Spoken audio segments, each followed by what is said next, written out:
আজকে আমরা বানাতে যাচ্ছি আম মাখা। তো তার জন্য আমরা যে গাছের আমগুলো অনেক বেশি টক হয় সেই গাছের আমগুলো পেড়ে নিলাম। কি সুন্দর দেখা যাচ্ছে, অনেক সবুজ আর এগুলো অনেক টক। তো আমরা আম মাখা বানানোর জন্য আমাদের ছাদে এসে গেলাম। দেখতে পাচ্ছেন আমাদের ওখানে অনেক কিছু আছে যেগুলো দিয়ে আমি আম মাখা বানাবো। তার জন্য সর্বপ্রথম আমরা আমগুলোকে সুন্দরভাবে ধুয়ে নিব।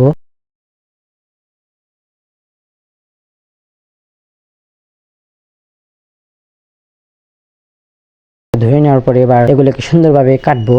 কাটারি দিয়ে সুন্দরভাবে কেটে নেওয়ার পরে এগুলোকে সুন্দরভাবে ধোবো। তো এবার আমরা কাটারি দিয়ে এগুলোকে সুন্দরভাবে পেস্ট করে নেব।